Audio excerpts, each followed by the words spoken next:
እንግዲህ የሩታ እህት ሳታስበው ትልቅ የተደበቀ ሚስጥር አውጥታለች ማለት ነው። ሰላም ጤና ይስጥልኝ፣ እንዴት ናችሁ? ለዚህ ቻናል አዲስ ከሆናችሁ ሰብስክራይብ በማድረግ ቤተሰቦች እንድትሆኑ ጋብዛለሁ። ቪዲዮውን ላይክ በማድረግ ጀምሩት። እንዲሁም ቪዲዮውን አይታችሁ ስጨርሱ የእናንተን ሀሳብ አስተያየት ኮሜንት ላይ አስቀምጡልኝ። እንግዲህ ዛሬም እንደተለመደው በአዲስ ቪዲዮ መተናል። እስከ ቪዲዮ መጨረሻ ድረስ አብራችሁን እንድትቆዩ በአክብሮት ጋብዛለሁ። እንግዲህ ዛሬ የሩታ ቤተሰቦች ሰብሰብ ብለው ሩታን ለመጠየቅ መጥተዋል። እንግዲህ ከሩታ ጋርም ተገናኝተዋል። እንደዚህ ያሉ ነገሮች አንዳንድ ጊዜ ሲፈጠሩ በቤተሰብ መሀል በጣም ነው የሚያስደስቱት። ምክንያቱም በቃ ተራርቀው የነበሩ ሰዎች አንድ ላይ ሲሆኑ የሆነ ደስ የሚል ነገር ይፈጠራል ብዙ ጊዜና ያንን ነገር ለማምጣት ይመስለኛል እንግዲህ የሩታ እህት ሩታ ጋር እንደምትመጣ ነግራታለች። ነገር ግን ብቻዋን አይደለም የመጣችው፣ ወንድሟንም እህቷንም ጨምራ እንግዲህ ሰብሰብ ብለው ተገኝተዋል ማለት ነው። ይሄ በጣም ደስ የሚል ነገር ነው እውነት ለመናገር። ነገር ግን አንድ ግራ ያጋባኝ ነገር አለ። ሩታ ናት ቡታጅራ የሄደችው ወይንስ እነሱ ናቸው ወደ አዲስ አበባ የመጡት የሚለው ነገር ማለት ነው።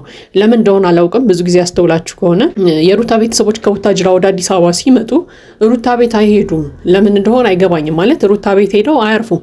አንድ ጊዜ ምናምን አይቻለው እህቷ ሩታ ቤት ስትሄድ የሆነ ጊዜ ታስታውሱ ከሆነ ደስታን ከቤት ውጣ ምናምን እያለች ስታባረረውም አይተን ነበርና የዛኔ ብቻ ነው ያየሁት እንጂ የሩታ ወንድምን ባለፈው ሲመጣ የሩታ እናትም ከቡታጅራ ሲመጡ ቤቷ ለምንድን ነው ወስዳ ማታስተናግዳቸው እንደ እንግዳ?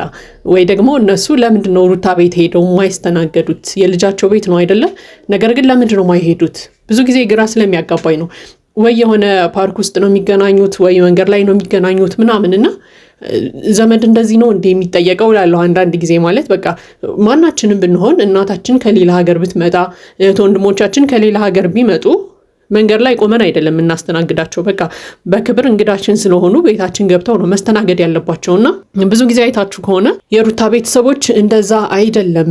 ለምን እንደሆነ አላውቅም። ሩታ ቤት ለምን ሄደው እንደ እንግዳ እንደማይስተናገዱ፣ እንደ ቤተሰብ ደግሞ እንደማይውሉ እንደማያድሩ ምናምን አላውቅም። በውጭ ነው አይተዋት የሚመለሱት። እሷም ወደ ቤት እንሂድ ምናምን ስትል ሰምቼ አላውቅም። ይቅርታ እንግዲህ ምናልባት ያላየሁት ቪዲዮ ምናምን ካለ ትነግሩኛላችሁ ኮሜንት ላይ። ነገር ግን እኔ አይቼ ስለማላውቅ ነው። ለምን እንደሆነ አላውቅም። ሁል ጊዜ በውጭ ነው አግኝተዋት የሚሄዱት፣ ቤቷ አይሄዱም ብዙ ጊዜና ለምንድን ነው ሩታ ቤት የማይሄዱት የሚለው ነገር ሁሌ ጥያቄ ስለሚፈጥርብኝ ነው።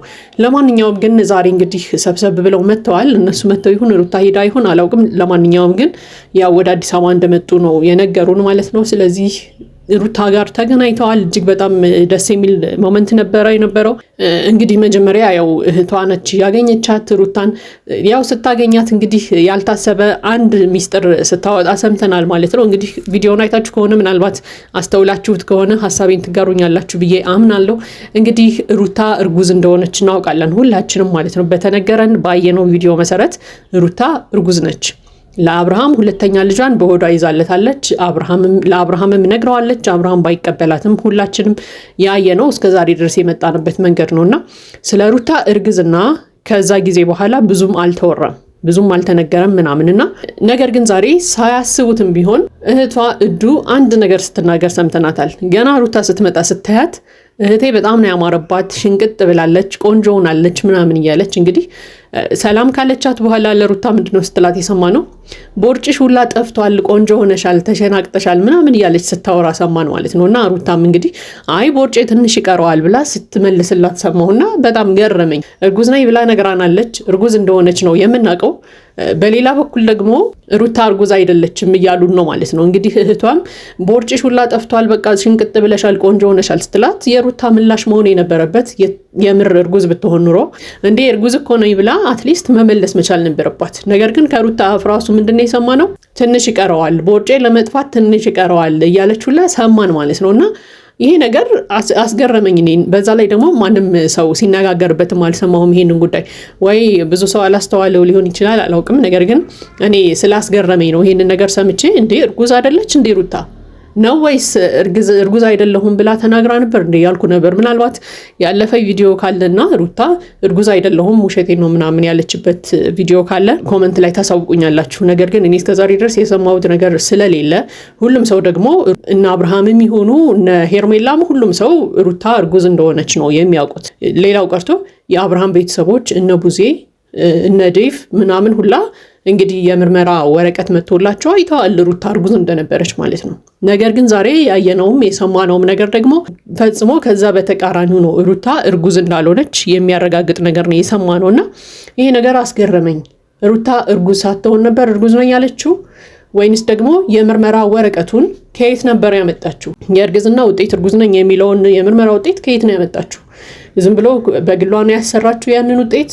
አብርሃም እኮ ሲናገር ነበር አይደለ? በቃ ይሄ ፌክ ሊሆን ይችላል የምርመራ ውጤቱም እርጉዝም አይደለሽም እያለ ሲከራከር ነበርና አሁን አይታችሁ ከሆነ አብርሃም ሲናገራቸው የነበሩ ነገሮች እውነት እየሆኑ ይመጣሉ። በቃ ሩታ ይቅርታ ስትጠይቀው የሆነ ጊዜ ውሸቷን ነው ከልቧ አይደለም ይቅርታ የምትጠይቀኝ እኔ ያውቃለሁ ምናምን ይል ነበርና በጣም ብዙ ሰው ግን ተጭኖት ነበር አብርሃምን። ለምንድን ነው እንደዚህ የሚኮራው የምሯን ይቅርታ እያለችው ምናምን እያለን እንግዲህ የዛኔ መጠጥ ውስጥ መድኃኒት አድርጋ ብዙ ነገር እንዳደረገችው እናውቃለንና እርጉዝ ነኝ ስትልም ውሸቷን ነው እያለ ሲከራከር ነበር አብርሃምና ማንም ያመነው ሰው አልነበረም። እንዴት እርጉዝ ነኝ ብላ ተዋሸዋለች? የሐኪም ማስረጃ አምጥታለች እንዴት ይጠራጠራል ምናምን እያለን እንግዲህ ሁላችንም ስናስብ ነበርና ዛሬ የተፈጠረው ነገር ይሄ ነው። በቃ ቦርጭሽ ራሱ ጠፍቷል፣ ሽንቅጥ ብለሻል፣ አምሮብሻል ምናምን እያለች እህቷ ስታሞጋግሳት ነበረ። ሩታን በተቃራኒው አይ ቦርጬ ለመጥፋት ትንሽ ይቀረዋል እያለች ስትናገር ነበርና በኋላ ላይ ራሱ እህቷ መታ ሩታ እኮ ጂም ትሰራለች ለዛ ነው የተሸናቀጠችው ምናምን እያለች ሁላ ነበርና እርግዝና ላይ መሸናቀጥ አይከብድም ወይ? እርጉዝ ተሆኖ እኮ መሸናቀጥ አይቻልም እውነት ለመናገር። ስለዚህ ምንድነው እየተካሄደ ያለው? ስለዚህ ነገር መልስ ብትሰጡን ደስ ይለናል። ምክንያቱም እኛም እኮ አብርሃም ከሩታ ጋር መሆን አለበት ምናምን የምንለው አንደኛም ልጃቸው ልዑልን አብረው እንዲያሳድጉ ነው። በመቀጠል ደግሞ ልዑልን እርጉዝ ሆና ብቻዋን ሆና ብዙ ነገሮችን ስላሳለፈች ብዙ መከፋቶችን ስላየች ብዙ ነገሮች ስለፈተኗት ያ ነገር እንዳይደገም ደግሞ ሁለተኛ ልጇ ጋር አብራችሁ መሆን አለባችሁ። ከጎኗ ሆነ ልታግዛት ይገባል። ያንተ ልጅ እስከሆነ ድረስ የያዘችው በቃ በደንብ ልትንከባከባት ይገባል እያልን እኮ እየተከራከርን ያለነው ሩታ ሁለተኛ ልጅን አርግዣለሁ ስላለች ነው። ስለዚህ ይሄ ነገር ውሸት ሆነ ማለት በጣም ነው የሚያስጠላው እውነት ለመናገር ማለት ነው።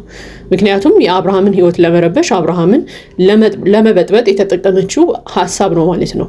አብርሃም እርጉዝናዋን ተቀብሎ ወደ ቤቷ ቢገባ ራሱ እርጉዝ ካልሆነች እኮ ተመልሶ ይወጣል። በቃ ይሄ የህፃን ልጅ ጨዋታ ነው እየሆነ ያለውና ምንድነው የተፈጠረው ነገር ሩታ ግልጽ አድርጋ ብታስረዳን ሁላችንም ደስ ይለናል። ምክንያቱም እኛ በሷ ጎን ሆነን ብዙ እየተከራከርን ስለሆነ ማለት ነው። እኛ ለሷ እየተከራከርን እሷ ደግሞ በተንኮል ወይም በሴራ እያፈረሰችው እየሄደች ነው። ስለዚህ አብርሃም እየተናገረ ያለው ነገር እውነት ነው ማለት ነው እያልን እንድንቀበል እያደረገችን ስለሆነ ማለት ነው። ስለዚህ ሩታ እርግዝናሽ ትክክል ነው ወይስ የውሸት ነው? የእርግዝና ምርመራ ውጤት ብለሽ ያመጣሽው ወረቀት ፌክ ነው ወይንስ የእውነት የእርግዝና ምርመራ ውጤት ነው? አሁን ላይ እየተካሄደ ያለው ነገር ምንድነው የሚለውን ነገር ሁላችንን ብታስረጅንና ብናውቀው ደስ ይለናል የሚል ሐሳብ አለኝ። እንግዲህ ይሄ የኔ ሐሳብ አስተያየት ነው። የእናንተን ሐሳብ አስተያየት ደግሞ ኮሜንት ላይ አስቀምጡልኝ። ለዚህ ቻናል አዲስ ከሆናችሁ ሰብስክራይብ በማድረግ ቤተሰቦቼ እንድትሆኑ ጋብዛለሁ። ቪዲዮውን ላይክ በማድረግ አበረታቱን። መልካም ጊዜ ይሁንላችሁ።